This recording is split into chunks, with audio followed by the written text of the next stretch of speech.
Salam damai sejahtera saudara-saudariku terkasih dalam Kristus Yesus. Ada teman bertanya, mengapa gereja Katolik punya banyak sakramen? Sebelum menjawabnya, kita perlu tahu apa itu sakramen. Sakramen adalah tanda dan sarana kehadiran Allah. Gereja Katolik memiliki 7 sakramen, yaitu sakramen baptis, sakramen krisma atau penguatan, sakramen ekaristi, sakramen rekonsiliasi atau kita sering sebut sakramen tobat, sakramen peminyakan atau pengurapan orang sakit, sakramen pernikahan, dan terakhir sakramen imamat. Secara umum, seorang Katolik hanya dapat menerima 6 dari 7 sakramen yang ada. Hanya dalam kondisi tertentu, seorang laki-laki dapat menerima secara keseluruhan 7 sakramen. Mengapa? Seseorang yang menerima sakramen imamat adalah seorang imam. Dia laki-laki. Saat ditahbiskan, dia melakukan kaul. Salah satunya adalah kaul kemurnian. Maka dia tidak bisa menerima sakramen perkawinan. Sakramen-sakramen di atas dibagi menjadi 3 bagian. Yaitu sakramen inisiasi yang merupakan sakramen pembaptisan, penguatan, dan ekaristi. Kemudian sakramen penyembuhan yaitu tobat dan pengurapan orang sakit. Serta sakramen pelayanan atau perutusan yaitu tahbisan dan perkawinan. Dasar Alkitabiah dari sakramen-sakramen adalah 1. Sakramen baptis, Matius 28 ayat 18-20. Manusia diciptakan seturut gambar dan rupa Allah. Kita lihat di Kejadian 1 ayat 26a, berfirmanlah Allah, baiklah kita menjadikan manusia menurut gambar dan rupa kita. Namun akibat dosa asal, Roma 5 ayat 12, sebab itu sama seperti dosa telah masuk ke dalam dunia oleh 1 orang, dan oleh dosa itu juga maut, demikianlah maut itu telah menjalar kepada semua orang. Karena semua orang yang telah berbuat dosa, yang masuk melalui Adam dan Hawa. Kejadian 3 ayat 6, perempuan itu melihat bahwa pohon itu baik untuk dimakan dan sedap kelihatannya. Lagi pula pohon itu menarik hati karena memberi pengertian. Lalu ia mengambil dari buahnya dan dimakannya. Dan diberikan juga kepada suaminya yang bersama-sama dengan dia. Dan suaminya pun memakannya. Maka manusia lahir ke dunia sudah menanggung dosa asal. Sehingga manusia telah kehilangan kemuliaan Allah. Kita lihat dalam Roma 3 ayat 23. Karena semua orang telah berbuat dosa dan telah kehilangan kemuliaan Allah. Ingat, Allah adalah kudus. Tentu manusia yang telah kehilangan kekudusannya tidak akan mampu melihat kemuliaan atau kerajaan Allah. Yohanes 3 ayat 3 mengatakan juga, Yesus menjawab, katanya, Aku berkata kepadamu, sesungguhnya jika seorang tidak dilahirkan kembali, ia tidak dapat melihat kerajaan Allah. Jadi, Yesus turun ke dunia untuk membawa manusia kembali kepada pangkuan Allah melalui pembaptisan. Sehingga manusia harus dilahirkan kembali dalam air dan roh. Yohanes 3 ayat 5, jawab Yesus, aku berkata kepadamu, sesungguhnya jika seseorang tidak dilahirkan dari air dan roh, ia tidak dapat masuk dalam kerajaan Allah. Sehingga melalui kelahiran baru atau pembaptisan inilah manusia dapat diselamatkan. 1 Petrus 3 ayat 21, juga kamu sekarang diselamatkan oleh kiasannya, yaitu baptisannya. Maksudnya bukan untuk membersihkan kenajisan jasmani, melainkan untuk memohonkan hati nurani yang baik kepada Allah oleh kebangkitan Yesus Kristus. Karena melalui pembaptisan, kita dipersatukan dengan kematian Kristus, di mana kita mati dalam hal dosa, untuk dibangkitkan juga bersama dengan Dia. Roma 6 ayat 5, sebab jika kita telah menjadi satu dengan apa yang sama dengan kematiannya, kita juga akan menjadi satu dengan apa yang sama dengan kebangkitannya. Sakramen baptis memberikan 2 macam berkat, yaitu penghapusan dosa dan pencurahan Roh Kudus, beserta seluruh karunia-Nya, agar kita dapat mendapat hidup yang baru. Kisah 2 ayat 38, bertobatlah dan hendaklah kamu masing-masing memberi dirimu dibaptis dalam nama Yesus Kristus untuk pengampunan dosamu. Maka kamu akan menerima karunia Roh Kudus. Sehingga dapat dikatakan, Melalui pembaptisan, kita diangkat menjadi anak-anak Allah dan menjadi anggota tubuh Kristus dalam gereja. Sekarang kita lihat sakramen yang kedua, itu sakramen krisma atau penguatan. Sakramen ini biasanya diberikan oleh seorang uskup melalui penumpangan tangan yang merupakan penerus dari para rasul. Kisah 8 ayat 14-17. Orang-orang Samaria menerima Roh Kudus ketika Rasul Petrus dan Yohanes menumpangkan tangan atas mereka yang telah diberikan karunia Roh Kudus oleh Yesus sendiri. Yohanes 20 ayat 21-22.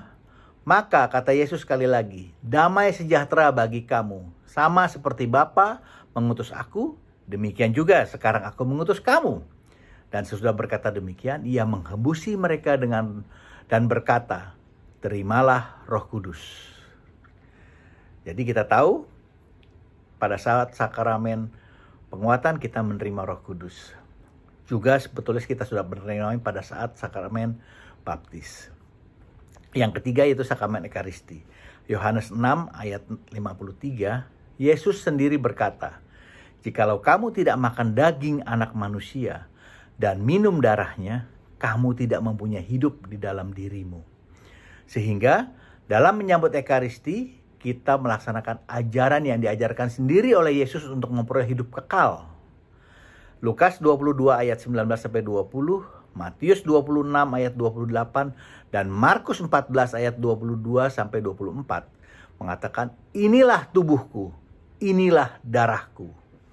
Sehingga melalui para imam dan uskup yang melaksanakan perintah Yesus sendiri untuk melakukan perayaan Ekaristi, sehingga melalui peristiwa konsekrasi, kita percaya bahwa roti telah diubah menjadi tubuh Kristus dan anggur diubah menjadi darah Kristus.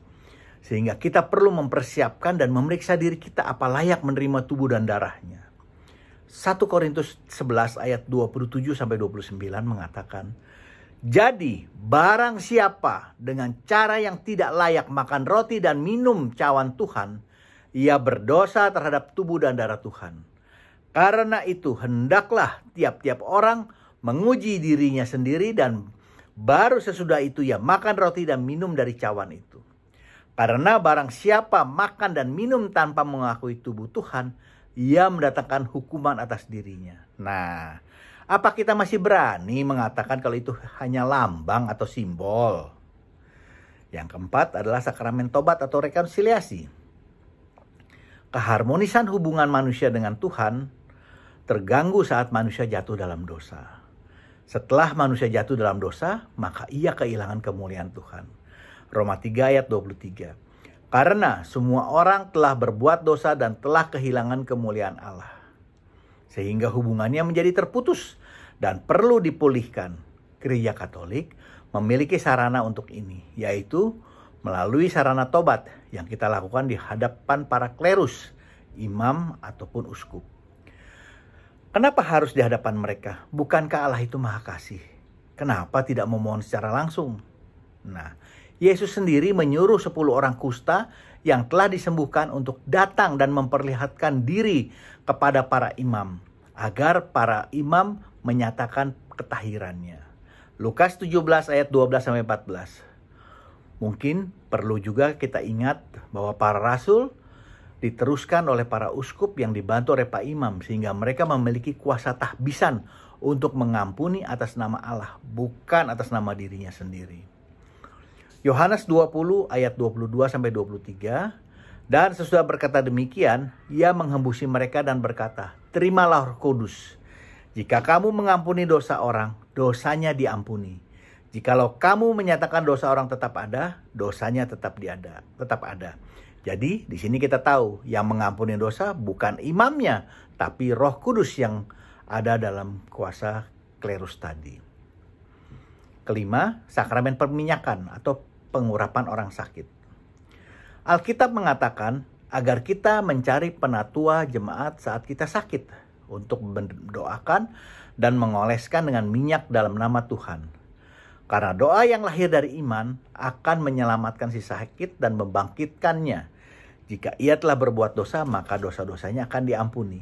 Serta doa orang benar bila dengan yakin didoakan sangat besar kuasanya. Dapat kita baca dalam Yakobus 5 ayat 14-16. Sakramen perkawinan. Gereja Katolik memandang sakramen perkawinan sebagai sesuatu yang sakral, di mana mempelai pria dan mempelai wanita saling menerimakan sakramen. Dan Allah sendiri yang berada di antaranya sebagai saksi dan memberkati mereka melalui pelantaran imam untuk mempersatukan mereka. Oleh karena itu, sakramen perkawinan Katolik adalah sesuatu yang sakral dan tidak diceraikan oleh maut. Markus 10 ayat 1-12, Roma 7 ayat 2-3, 1 Korintus 7 ayat 10-11. Kita dapat baca sendiri ini. Yang ketujuh, sakramen imamat. Gereja Katolik yang bercirikan kerasulan mempunyai tradisi di mana para rasul memperoleh tugas perutusan dari Yesus sendiri yang dilanjutkan oleh para uskup dan pembantunya. Dalam hal ini para imam. Ada 3 tahap tabisan, yaitu diakonat atau diakon. Kedua, presbiterat, yaitu para pastur. Dan yang ketiga adalah episkopat, yaitu para uskup. Dalam perjanjian lama, jabatan imam sangat dihargai sebagai perantara untuk menyelenggarakan upacara keagamaan. Sebagai imam, mereka dituntut untuk menjaga kekudusan. Keluaran 19 ayat 22. Mungkin atas dasar ini juga mengapa para imam Katolik memberikan 3 kaul atau janji. Salah satunya yaitu kemurnian. Imam melalui tabisan dipanggil untuk menyerahkan diri sepenuhnya dalam pelayanan seperti yang telah diteladani oleh Yesus yang adalah guru dan Tuhan, mau membasuh kaki murid-muridnya. Sehingga seyogianya murid-murid yang telah dipilihnya pun mengikuti teladannya. Yohanes 13, 1-20. Demikian pembahasan kita hari ini. Semoga dapat menambah pengetahuan kita semua yang pada akhirnya akan menambah iman, pengharapan, dan kasih kita kepada Allah. Bila ada masukan, mohon berikan komentar Anda. Jangan lupa di-subscribe dan like. Dan juga di-share agar kita dapat saling memberkati. Amin. Tuhan Yesus memberkati.